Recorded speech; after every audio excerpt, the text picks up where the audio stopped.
Hi everyone, welcome to my channel Chiku digital. আজকে আমরা প্রধানমন্ত্রী শ্রমযোগী মানধন যোজনা কি এবং কিভাবে আমরা আবেদন করব সেই নিয়ে আজকে বিস্তারিত আলোচনা করব এবং জেনে নেব এই স্কিমটি সম্পর্কে। শুরুর আগে সকলকে অনুরোধ, চ্যানেলে নতুন হয়ে থাকলে অবশ্যই চ্যানেলটি লাইক, সাবস্ক্রাইব এবং শেয়ার করে রাখবে। তো আমরা একটা মেসেজ দেখতে পাচ্ছি, যে মেসেজটি এখন প্রায় প্রতিটি গ্রাহকের কাছে এই মেসেজটি আসছে, যাদের এই শ্রম কার্ডটি করা হয়েছে, যে 3,000 টাকার পেনশনের কথাটি প্রধানমন্ত্রী শ্রমযোগী মানধন যোজনা থেকে মান্থলি কন্ট্রিবিউশন স্টার্ট ফ্রম 55। তো 55 টাকা মাসে কাটবে। সেই 50 টাকার বিনিময়ে আমরা 60 বছর বয়সের পর 3,000 টাকা করে কিন্তু পেনশন পাবো। যেমন অটল পেনশন যোজনা আছে সেরকম এনপিএস, সেরকম একইভাবে এটা হচ্ছে এক ধরনের পেনশন স্কিম। আমাদেরকে স্টার্ট হচ্ছে 55 টাকা করে প্রতি মাসে, অর্থাৎ সব প্রত্যেকের কিন্তু 55 টাকা নয়, ফ্রম 55 আর 55 আছে। তো এবারে বয়সের উপর এই অ্যামাউন্টটা কিন্তু নির্ভর করবে। তো এটা কীভাবে আমরা আবেদন করব এবং কী কী সুবিধা রয়েছে সেগুলো সমস্ত নিয়ে আজকে বিস্তারিত আলোচনা করব। তো এইটি করার জন্য মানধন যোজনা করার জন্য অবশ্যই এই শ্রম কার্ডটি করে রাখতে হবে। যদি করা না থাকে তো নতুনভাবে এই শ্রম কার্ডটি অ্যাপ্লিকেশন করে নিতে হবে, তারপরে আমরা এই মানধন যোজনা স্কিমটি নিতে পারবো। তো এই শ্রম যদি না থাকে তো এই জন্য আমরা এই শ্রম .gov.in যে ওয়েবসাইট আছে সেখানে গিয়ে আমরা কিন্তু করে দেবো। তো এইখানে আমি দেখতে পাচ্ছি মানধন যোজনা স্কিমটি, যেটা এটা হচ্ছে প্রধানমন্ত্রী শ্রমযোগী মানধন যোজনা স্কিম এখানে, এবং এটি ক্ষুদ্র প্রান্তিক কৃষকদের জন্য। এই স্কিমটি হচ্ছে একমাত্র ক্ষুদ্র এবং প্রান্তিক চাষিদের জন্য, তারাই কিন্তু একমাত্র এখানে আবেদনের যোগ্য। এবং এখানে কারা কারা আবেদন করতে হবে, এখানে 18 থেকে 40 বছর বয়স হতে হবে। বয়সটা কিন্তু অবশ্যই 18-এর বেশি হতে হবে এবং 40-এর কম হতে হবে। তার বেশি হলে, 40-এর বেশি হলে কিন্তু হবে না। কারা করতে পারবে?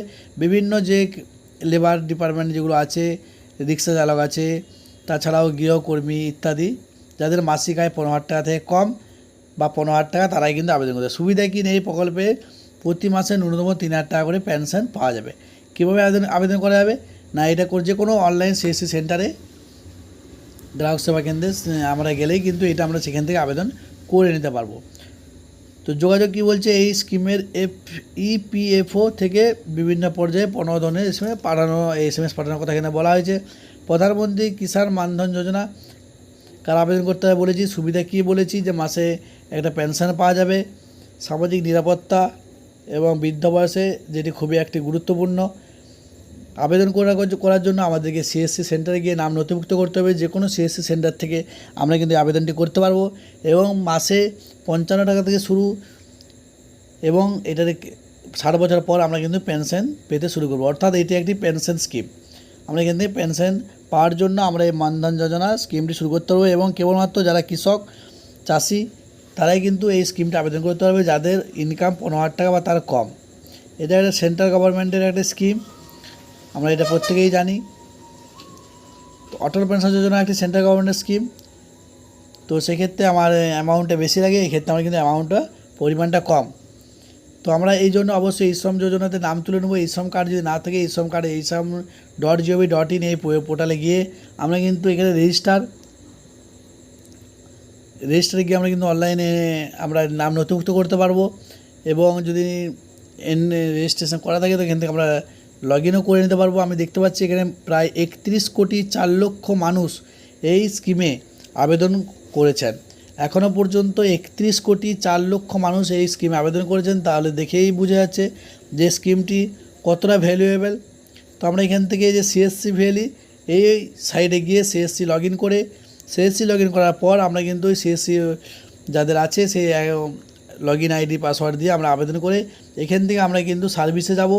সার্ভিসে গিয়ে আমাদের দেখতে পাচ্ছি এনরোলমেন্ট, অর্থাৎ এখান থেকে আমরা এনরোল করতে পারবো।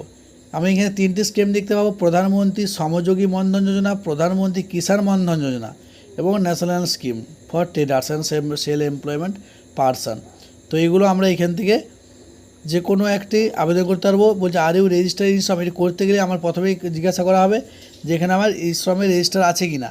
তো অবশ্যই এটা আমাকে ইয়েস করতে হবে, তারপর এটা আমরা কিন্তু করা যাবে। তারপর এখান থেকে করার জন্য আধার নাম্বার, যে ডকুমেন্টসগুলো চেয়েছে সেই ডকুমেন্টসগুলো এখান থেকে আমরা এন্ট্রি করে দেবো।